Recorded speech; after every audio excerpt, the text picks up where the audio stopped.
Ok. Nous allons simplement prier. Père du ciel et de la terre, roi des nations, précieux Saint-Esprit, nous te bénissons, nous te louons, nous glorifions ton Saint-Nom. Nous glorifions ton grand nom, nous vantons tes mérites. Nous levons nos mains vers toi, nous nous prosternons à tes pieds. Nous te disons merci pour ta bonté et ta fidélité. Nous te disons merci pour tout ce que tu as fait aujourd'hui, roi de gloire. Merci pour ta bonté et ta fidélité. Merci pour ta présence au milieu de nous. Merci Seigneur pour ces moments de grâce et de gloire. Roi des nations, tendre Père, prends le plein contrôle de cette parole. Viens parler aux uns et aux autres maintenant. Viens toucher un cœur, Saint-Esprit. Viens transformer une vie, roi des nations. À toi la gloire et l'honneur. À toi la gloire et l'honneur. Au nom puissant de Jésus. Amen. On acclame le Seigneur.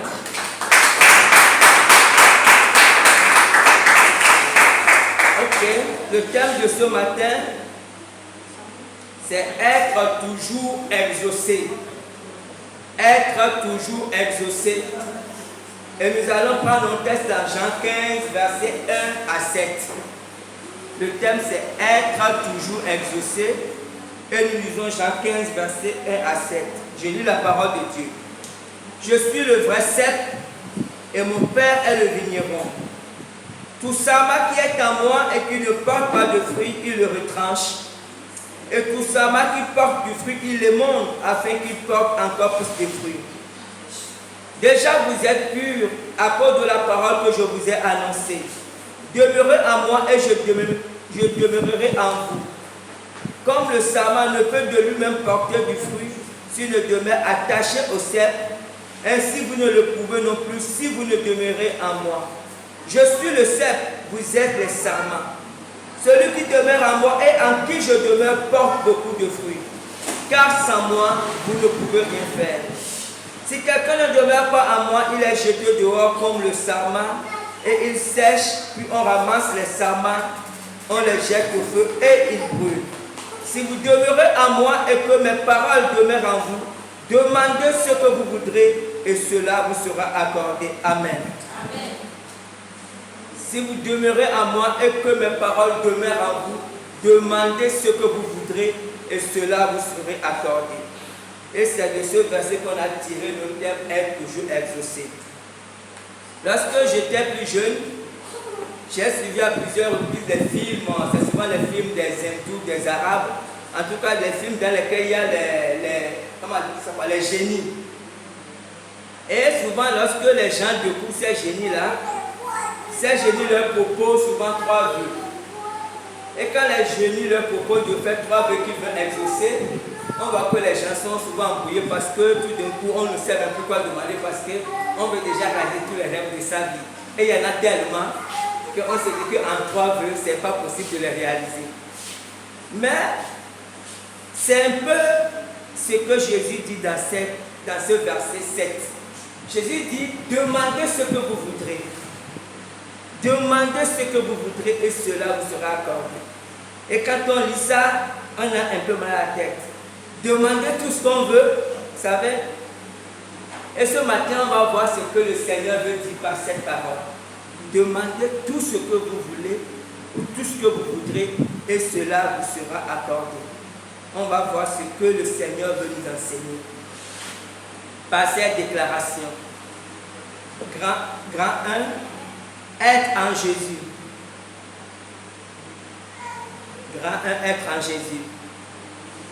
Jean 15, verset 2, le verset 2 de notre texte de base. Tout sarment qui est en moi et qui ne porte pas de fruit, il le retranche. Et tout sarment qui porte du fruit, il les monte afin qu'il porte encore plus de fruits. Ce verset 2 déjà nous enseigne 3 choses. La première chose, c'est ce que être en Jésus signifie. Comprenez? Il dit tout sarment qui est en moi. Lorsque on est de nouveau, lorsqu'on est régénéré ou lorsqu'on passe par la nouvelle naissance, on est en Jésus. Vous comprenez? La nouvelle naissance nous introduit en Jésus. Donc tous ceux qui ont accepté Jésus, honnêtement, entrent en Jésus. Et souvent, il y a certaines personnes qui acceptent Jésus sur leur lit de mort, comme le brigand qui était sur la croix. Et lorsqu'ils acceptent Jésus, au dernier moment, ils vont au ciel. C'est ce que la Bible dit. C'est leur grâce qu'ils vont au ciel, c'est qu'ils acceptent Jésus. Même s'ils ont passé toute leur vie, même s'ils ont vécu jusqu'à 100 ans, est-ce qu'ils ont passé leur vie à faire la bamboula? Ils meurent au dernier moment, ils vont au ciel, c'est leur grâce. Comprenez? Mais pour nous, qui avons accepté Jésus et qui vivons encore sur la terre, alors la nouvelle naissance ne suffit plus. Comprenez? En fait, la nouvelle naissance est le début d'un très très long processus. La nouvelle naissance est le début d'un très long, ce n'est que le début en fait de notre vie. Mais souvent on ne le comprend pas comme ça. Et la deuxième chose que ce verset 2 nous montre, c'est l'exigence des fruits. Jésus dit, tout serment qui est en moi et qui ne porte pas de fruits est retranché. Lisons Luc 13, versets 6 à 7. Il dit aussi cette parabole. Un homme avait un figuier planté dans sa vigne. Il vint pour y chercher du fruit et il n'en trouve point. Alors il dit au vigneron, voilà 3 ans que je viens chercher du fruit à ce figuier et je n'en trouve point. Coupe-le, pourquoi occupes-tu la terre inutilement? Dans ce verset, on comprend que saison après saison, ou que Dieu fixe des moments où il vient dans nos vies pour chercher des fruits. Comprenez? Peut-être après 2, 3, 4, 5 ans de conversion, je ne sais pas le temps que Dieu détermine, mais ce qui est, Dieu ne détermine pas le même temps pour tout le monde. Dieu détermine un temps. Et après un temps, Dieu vient chercher les fruits dans nos vies. Et ces fruits, nous le savons, c'est dans Galates 6. La Bible dit, mais le fruit de l'esprit, c'est l'amour, la joie, la paix, la patience, la bonté, la bénignité, la fidélité, la douceur, la tempérance. Voilà les fruits que Galates énumère. Donc, de temps en temps, peut-être après une période que Dieu s'est fixée, 2, 3, 4 ans, ça dépend des personnes, Dieu vient chercher des fruits dans nos vies. Comprenez? Et ici, dans cette parabole, la Bible dit que mais il ne trouve pas des fruits. Comprenez? Et quand Dieu vient chercher des fruits, et si Dieu ne trouve pas, il vient une première fois. Après 3 ans, il vient. Après 6 ans, il vient. Après 9 ans, il vient. Après 12 ans, ça dépend si Dieu s'est fixé un temps de 3 ans. Et si à longueur de 15 ans, Dieu appelle, Dieu dit, coupe-le, il ne porte pas de fruits. Vous savez, lorsque nous venons à Christ, ou nous rentrons dans l'église, à un moment donné, nous pensons que c'est suffisant. En fait, quand nous sommes à l'église, nous chantons, nous dansons, et Dieu pourvoit nos besoins. Nous avons une vie pratiquement routinière. Nous pensons que tout va bien. Mais pour Dieu, Dieu s'attend à ce que nous portions des fruits. Et comme je dis, ces fruits, c'est les fruits énumérés dans Galates 6. Et la vérité, c'est qu'il n'est pas évident de porter ces fruits. On va voir tout à l'heure. Ces fruits, en réalité, c'est difficile de les porter. Parce que ce sont les fruits qui viennent de l'esprit. Et ce que Dieu vient chercher, Dieu ne vient pas chercher tous les fruits à la fois. Quand Dieu vient, il ne sait pas ce que nous portons. Non. Dieu vient chercher des fois un fruit. Dieu peut venir d'abord pendant 3 ans, 4 ans, 9 ans ou 12 ans. Dieu peut venir chercher l'amour agapé. Vous comprenez? Parce que ça ne commençait pas l'amour. Mais l'amour agapé, vous savez, dans la Bible, chez les Grecs, on va dire, chez les Grecs, il y a 3 types d'amour. C'est une parenthèse. Il y a d'abord l'amour filial, l'amour entre les frères, qu'on appelle l'amour filéo. Quand on est de la même père, même mère, on grandit, on s'aime, et ça c'est l'amour de sang, ça là, ça reste. Même si on se fâche, on va toujours se réconcilier.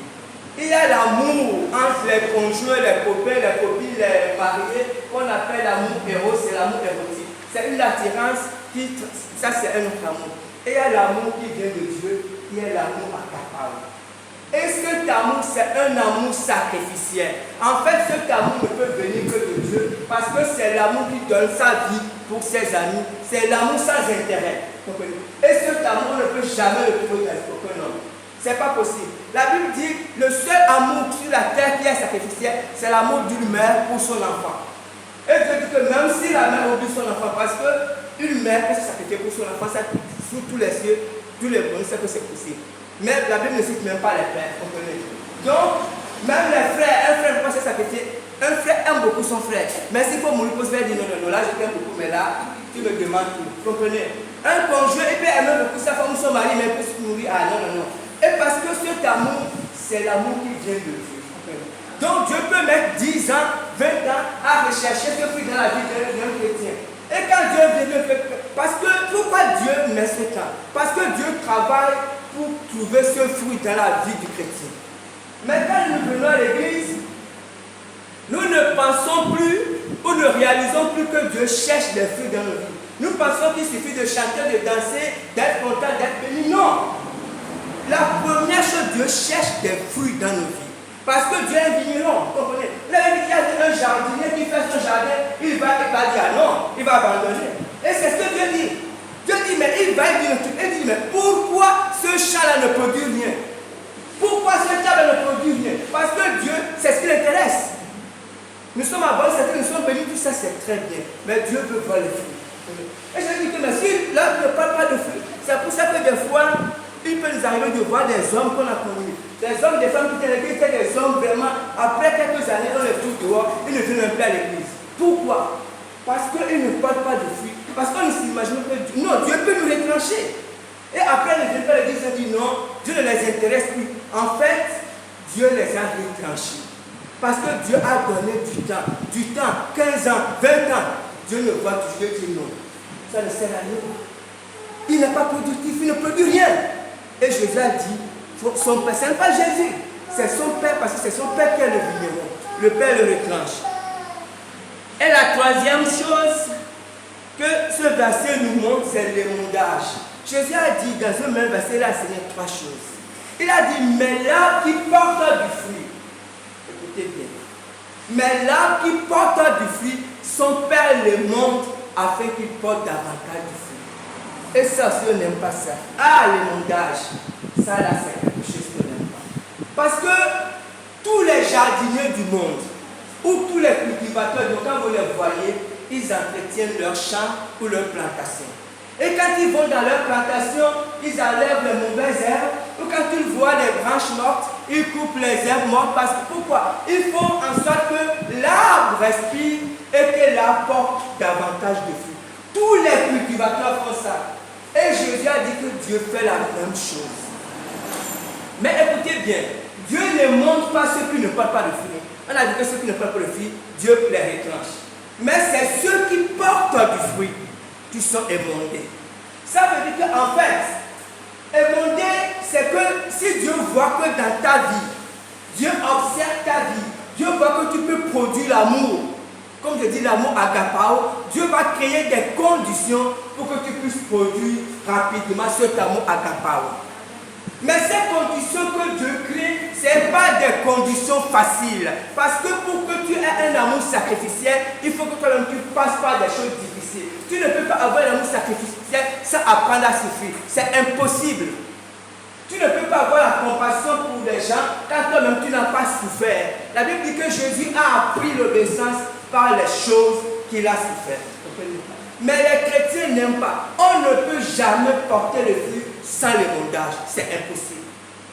C'est pourquoi Jésus a dit que c'est lorsque Dieu s'intéresse à nous qu'il nous émonde. Mais nous ne comprenons pas. Lorsque Dieu ne s'intéresse pas à toi, tu peux être comme tu veux. Tu peux avoir une vie heureuse, tu peux avoir une vie qui te semble heureuse, mais Dieu ne s'intéresse pas à toi. Ou du moins Dieu voit dans ta vie, Dieu ne voit rien qui puisse porter du fruit. Donc lorsque tu commences par passer par l'épreuve, je ne parle pas de péché. Lorsque tu commences par passer par l'épreuve, ce que nous appelons brisement, en fait, c'est que Dieu t'a sélectionné. C'est que Dieu t'a dit, voici un arbre, voici une branche qui peut porter du fruit. Alors lorsqu'une branche peut porter du fruit, qu'est-ce que Dieu fait? Dieu s'en occupe, Dieu l'entretient, Dieu coupe les mauvaises herbes pour qu'il apporte davantage. Et c'est ça qui fait mal. Comprenez? Et lorsque nous sommes dans ce processus où Dieu fait en sorte que nous portons plus de fruits, si nous ne comprenons pas, nous allons nous prendre. Parce que ça fait, c'est dur. Quand on coupe les herbes, même les arbres, s'ils devaient parler, ils devaient dire beaucoup de choses. Comprenez? C'est ce que Jésus a dit. Donc, si nous avons discerné que nous passons par l'épreuve, c'est pour ça que quand vous lisez les apôtres, vous savez, on ne les comprend pas. Parce que l'apôtre Paul dit quoi? Ou je ne sais pas si c'est l'apôtre Pierre. Réjouissez-vous des souffrances. Il dit non, non, non. Comment tu peux dire réjouissez-vous des souffrances? Parce que si on dit ça à nos générations, ça nous choque. On ne peut jamais se réjouir des souffrances. Mais c'est ce que la Bible dit. Il dit, réjouissez-vous des épreuves, car l'épreuve produit quoi? La patience. Or, il faut que la patience accomplisse parfaitement son œuvre. C'est ce que la Bible dit. Mais pour nous, c'est une folie de se réjouir quand les choses ne vont pas comme on voudrait. Comprenez? Pour nous, c'est un non-sens. Ce n'est pas rationnel. Parce que nous sommes une génération de chrétiens qui sont seulement tournés vers les bénédictions. Comprenez? Les bénédictions sont excellentes. Les bénédictions sont de Dieu. Mais les bénédictions ne font grandir personne. Nous devons comprendre ça. Les bénédictions ne font grandir. Ce qui nous fait grandir, c'est quand on passe par le mondage, on grandit au fur et à mesure. Amen. Amen. Grand de grandir. 1 Pierre 2, verset 2. Désirez comme des enfants nouveau-nés le lait spirituel et pur, afin que par lui, vous croissiez pour le salut.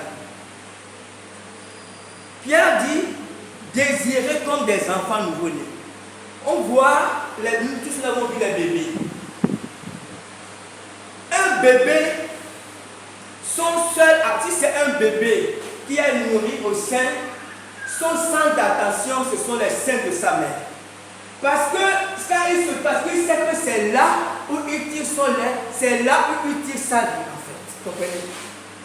Et Pierre dit, soyez comme des bébés, parce que après la nouvelle naissance, ce qui doit nous intéresser en tant que chrétiens, nous devons chercher à grandir. Souvent dans nos églises, lorsque les gens passent par les eaux du baptême, ou avant que les gens passent par les eaux du baptême, nous les encadrons, nous faisons que nous les enseignons, mais souvent après le baptême, nous délaissons un peu les âmes. C'est vrai que nous les informons du programme de l'église, mais nous les délaissons comme si le travail était fini. Ce qui fait que plusieurs chrétiens, après le baptême, disons qu'après, ils ont un problème de croissance. Vous voyez, quand vous voyez un peu, avant, il y avait à l'Éthiopie, quand on était un peu plus jeune, il y avait à cause des guerres, on montrait les enfants éthiopiens qui avaient plein de maladies parce que ces enfants étaient malnutris. Beaucoup de maladies, beaucoup de maladies, malformations même des fois, parce que les enfants étaient malnutris. Mais ce qui se passe dans la vie physique que nous voyons, nous avons exactement la même chose dans la vie spirituelle. Lorsque un chrétien est malnutri ou est mal nourri, ce chrétien peut grandir avec beaucoup de maladies. Ce chrétien peut grandir avec des malformations. Et malgré, il y a beaucoup de chrétiens sur le plan spirituel qui sont pleins de maladies parce qu'ils sont mal nourris. Ils grandissent mais avec plein de maladies. C'est la même chose qui se passe. C'est pour ça que la Bible dit de faire comme un enfant nouveau-né, de rechercher le lait spirituel. Vous voyez, il y a par exemple certaines églises où on ne parle que de bénédiction. Moi, ce n'est pas mauvais la bénédiction. Vous savez, la bénédiction, c'est un peu comme la vitamine. Vous comprenez? Imaginez un bébé qui est seulement nourri de vitamines. Est-ce que ce bébé sera en forme? Ce bébé ne sera pas en forme. C'est vrai que la vitamine, c'est la force, mais il lui faut aussi les autres nutriments. Il lui faut les protéines, il lui faut d'autres choses pour que ce bébé soit. Et c'est la même chose sur le plan spirituel. Si on est mal encadré, on va grandir, on sera chrétien, on va fréquenter l'église, mais en fait, on sera un chrétien totalement malade. Parce qu'on aura des problèmes de croissance, parce qu'on ne va pas porter des fruits. Et quand le vigneron, Dieu va venir de temps en temps, il verra qu'il n'y a toujours pas de fruits. savez, pour qu'un enfant, pour qu'un chrétien grandisse normalement, il faut qu'il assiste au moins à 3 réunions à l'église par semaine. Il faut qu'il assiste au moins à 3 réunions à l'église. La première réunion, c'est le dimanche, on va dire le culte du dimanche. Okay?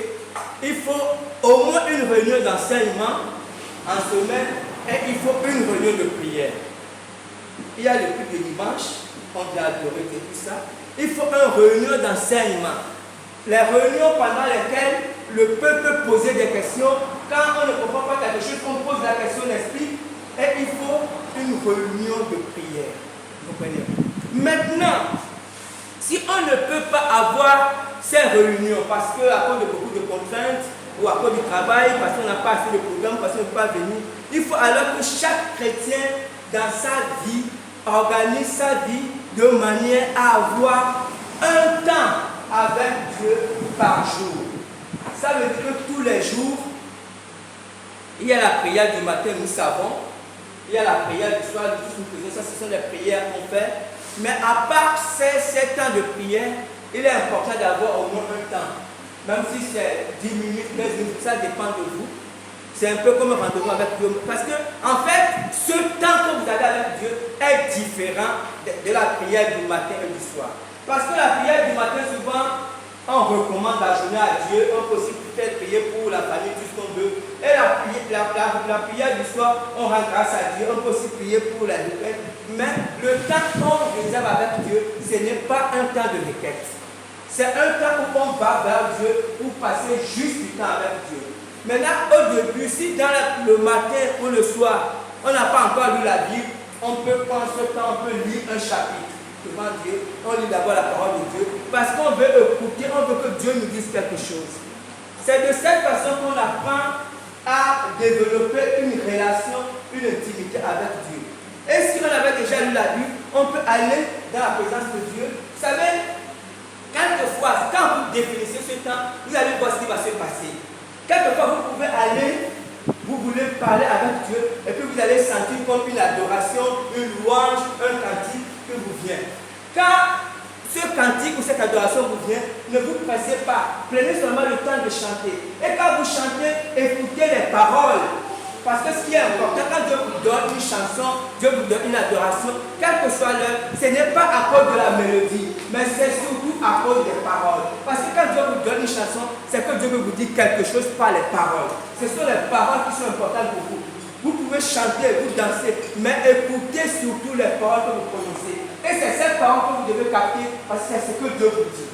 Et c'est très important. Et quand vous passez cette année à parler de Dieu, vous allez voir que le Saint-Esprit va vous conduire et vous pouvez après être lancé et vous allez commencer à prier et vous serez étonné. Et c'est comme ça qu'on développe une relation avec Dieu. C'est très important. Amen. Amen. Grand 3, être affranchi. Être affranchi, je lis Jean 8, verset 32. Vous connaîtrez la vérité et la vérité vous affranchira. Vous connaîtrez la vérité et la vérité vous affranchira. Certaines personnes disent et la vérité vous rendra libre. En fait, il existe 2 catégories de délivrance. La première catégorie de délivrance, c'est celle que nous faisons souvent. Nous faisons la délivrance aux démoniaques. Il est important de délivrer les démoniaques, mais en réalité, bon, ce qu'on va faire pour le soir, on va voir comment ça se passe. Parce que souvent les gens qui sont possédés, vous savez, quand les gens sont possédés, ils n'ont plus le contrôle de leur esprit, ils n'ont plus le contrôle de leur faculté. Donc, on les délivre pour qu'ils puissent avoir le contrôle de leur faculté. Vous comprenez? Mais avant de les délivrer, il faut être aussi sûr qu'après vont accepter Jésus. Parce que s'ils n'acceptent pas Jésus, comme ça c'est une chose qu'on va développer plus tard. Ça c'est une délivrance. Mais l'autre délivrance, en fait, qui se passe souvent, c'est la délivrance par les révélations. Et c'est ce que Dieu opère dans nos vies. Même quel que soit le niveau spirituel, on peut toujours avoir les liens. Comprenez bien. Les liens, je ne parle pas de péché. Comprenez. En fait, lisons d'abord un passage. Psaume 119, verset 130. La révélation de tes paroles éclaire et donne de l'intelligence aux simples. Ce qui se passe Lorsque nous grandissons, nous avons beaucoup de forteresses. Ces forteresses, ça peut venir par l'éducation, ça peut venir par le milieu dans lequel, ça peut même venir par l'école. Il y a beaucoup de choses que nous avons, beaucoup de considérations qui nous forgent, qui forgent un peu notre personnalité. Quand on devient chrétien, on a accepté Jésus. Mais il y a encore beaucoup de domaines dans lesquels nous faisons des erreurs. Prenez deux domaines. Mais vous comprenez, mais Dieu laisse d'abord ça comme ça. Pourquoi? Je vais lire quelque chose pour qu'on comprenne. Dans Exode 28, Exode 23, verset 28 à 30, je vais vous donner un texte. J'enverrai les frelons devant toi et ils chasseront loin de ta face les Héviens, les Cananéens et les Hétiens. Je ne les chasserai pas en une seule année loin de ta face. De peur que le pays ne devienne un désert et que les bêtes des champs ne se multiplient contre toi. Je les chasserai peu à peu loin de ta face, jusqu'à ce que tu augmentes en nombre et que tu puisses prendre possession du pays. Qu'est-ce que Dieu a fait? Lorsque Dieu a fait sortir Israël de l'Égypte pour l'amener dans la terre promise, Dieu a dit à Moïse qu'il va chasser les peuples, les Héviens, les Cananéens, tous les Hétiens. Dieu a dit qu'il va les chasser devant la face d'Israël. Mais Dieu a dit seulement, je ne vais pas les chasser en une année ou en une fois. Dieu dit parce que si je les chasse en une fois, si la terre est vide, si la terre est inoccupée, alors les bêtes des champs vont se multiplier contre vous. Vous comprenez? Là, ce ne sera plus les hommes, mais ce sera les bêtes féroces. Et Dieu sait qu'ils ne pourront pas lutter contre les bêtes féroces. Dieu a dit, c'est pourquoi je vais les chasser au fur et à mesure que vous serez forts. C'est que lorsque vous allez multiplier en nombre et que vous serez forts pour conquérir, alors je les chasserai. Ce qui fait que Dieu ne procède jamais à une délivrance totalement. Lorsqu'on passe par la nouvelle naissance, Dieu nous délivre de certaines choses pour nous permettre de connaître la vérité pour devenir chrétien. En fait, l'aveuglement tombe, on devient chrétien. Mais il y a encore plein de choses dans nos vies qui nous retiennent en captivité. Vous comprenez? Et le rôle du Saint-Esprit, Jésus a dit, il vous conduira dans la vérité. Et c'est cette vérité qui affranchit, c'est cette vérité qui libère, qui fait en sorte que les chaînes tombent. Et plus les chaînes tombent, plus on devient fort et spirituellement, on grandit spirituellement. C'est pour ça qu'il est important de méditer la parole de Dieu. C'est pour ça qu'il est important d'aller vers la révélation. Parce que lorsqu'on reçoit une révélation, c'est comme si nous sortons de l'aveuglement. Et nous faisons un pas de plus. Et lorsqu'on fait ce pas de plus, on devient fort. Mais Jésus le fait au fur et à mesure. Dieu a dit qu'il ne peut pas nous. Parce que si Dieu nous délivre avant que nous ne soyons forts, alors les bêtes des champs, quand l'ennemi va venir, nous ne pourrons pas résister. Parce que Dieu nous donne la capacité de contrôler ce que nous pouvons contrôler. Dieu ne nous donne pas au-delà. Parce que quand l'ennemi va venir, il faut que nous puissions être capables de surmonter, que ce soit les épaules, que ce soit les attaques. C'est très important. Donc, quand Jésus dit, vous connaîtrez la vérité et la vérité vous rendra libre, ce n'est pas seulement pour les païens. C'est pour nous tous. Il y a une certaine vérité pour les païens qui les rendra libres. Il y a d'autres vérités pour les chrétiens de premier niveau, deuxième niveau, troisième niveau. Tant que nous sommes sur la terre, nous allons recevoir des révélations qui nous affranchiront dans tel ou tel domaine. C'est pour ça que l'apôtre Paul dit qu'il connaît un homme qui est parti jusqu'au 3e siècle. Parce que Paul avait atteint un niveau, vous voyez les épîtres, tout ce que Dieu a révélé à Paul, Pierre, Jean-Jacques n'ont pas reçu ça. C'est qu'il y avait tellement de choses que Jésus révélait et Paul en a reçu beaucoup. Et quand Dieu a dit que Paul, après Jésus a amené Paul au ciel et lui a montré certaines choses. Et Paul a dit que ce qu'il a dit là-bas, il ne peut même pas le raconter. Donc ça veut dire que les possibilités de Dieu sont tellement infinies. Donc nous ne pouvons pas atteindre un niveau où on dit que là nous avons atteint une certaine révélation. Que non. Il y a tellement de domaines, tellement de choses que Dieu veut nous dire, mais Dieu nous parle, nous dit qu'au fur et à mesure que nous allons grandir. Amen. Amen. Grand 4, porter du fruit. Porter beaucoup de fruits. portez beaucoup de fruits. Jean 15, verset 4.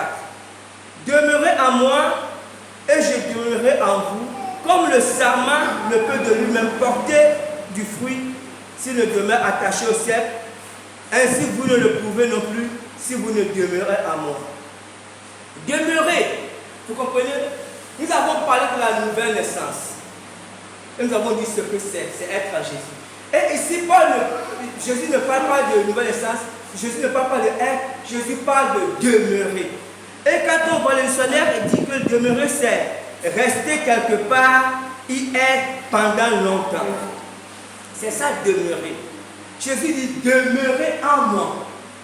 Ce n'est pas le fait seulement d'accepter Jésus. Parce que nous, souvent ce que nous faisons, en fait, nous faisons beaucoup d'aller-retour entre le monde et Jésus. Nous sommes chrétiens, mais spirituellement, un coup nous sommes dans le monde, un coup nous revenons à Jésus, un coup nous sommes dans le péché, un coup nous revenons à Jésus. En fait, toute notre vie est faite de belles vies. Et nous pouvons faire ça pendant des années, Et quand c'est comme ça, nous ne pouvons pas porter du fruit. Parce que Jésus a dit que pour porter du fruit, il faut que nous demeurons en lui.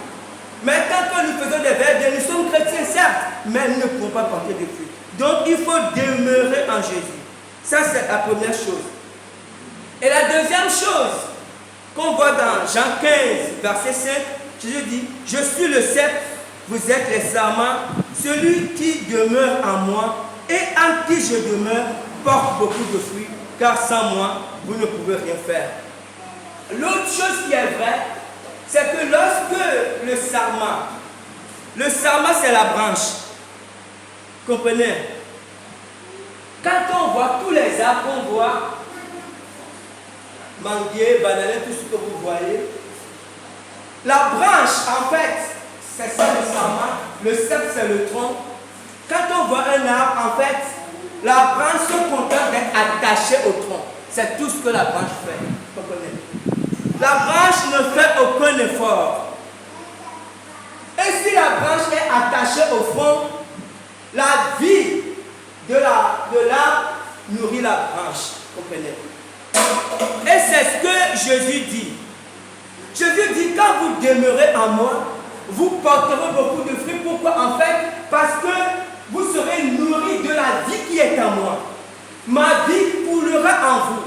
Vous porterez naturellement du fruit. Vous savez, personne ne dit, cette branche a beaucoup de fruits.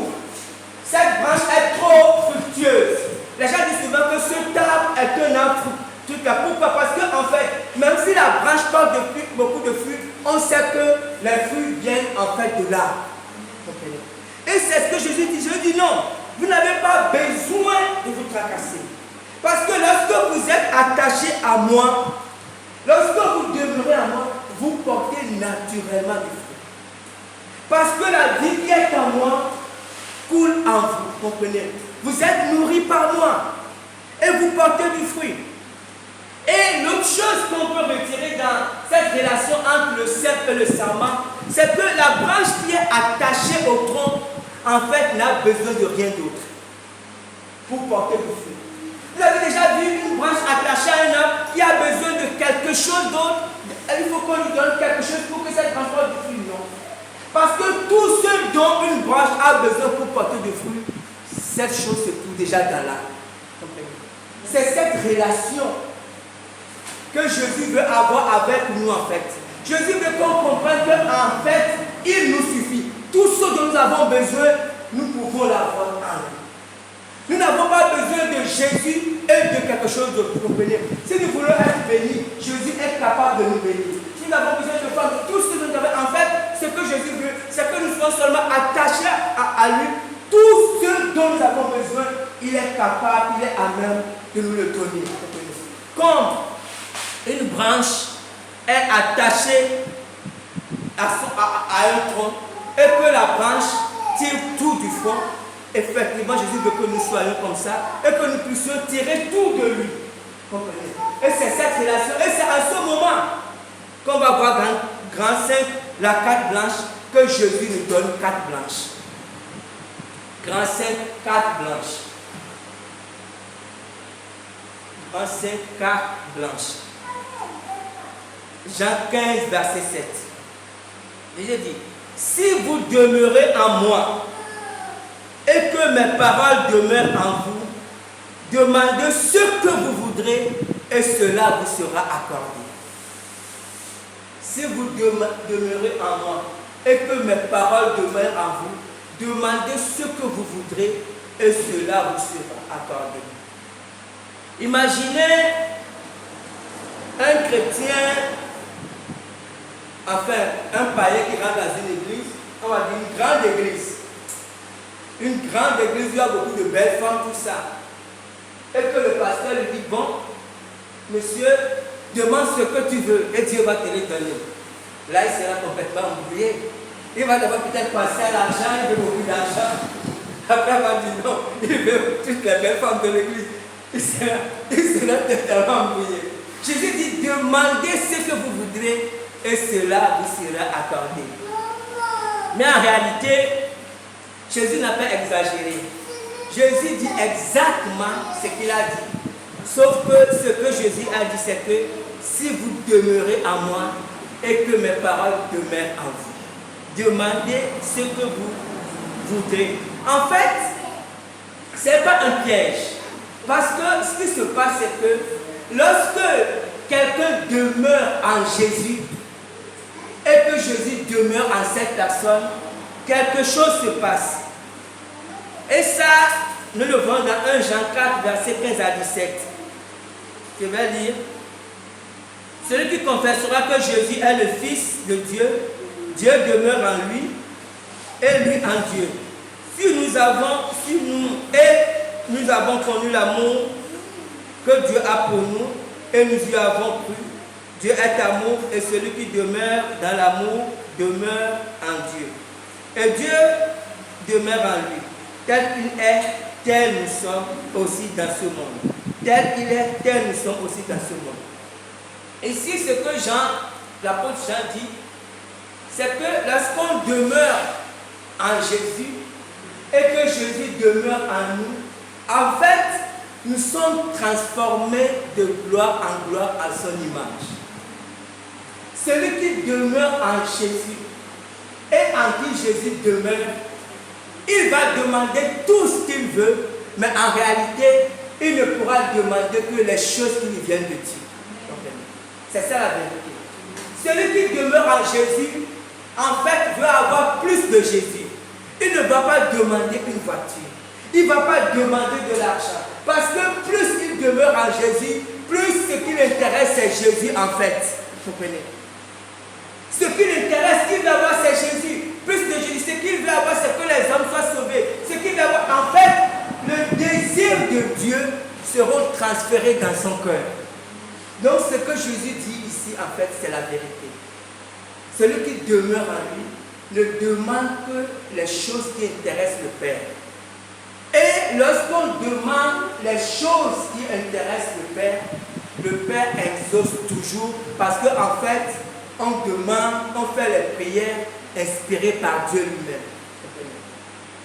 Donc on doit comprendre que ici, lorsque, en fait, en tant que chrétien, ce qu'on retire de ça, en tant que chrétien, si on est souvent frustré, on est souvent mécontent, en fait c'est parce qu'on ne demeure pas encore en Jésus.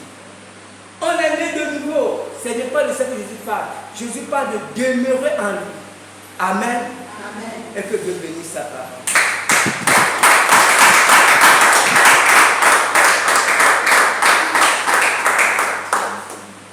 Je veux chanter tellement.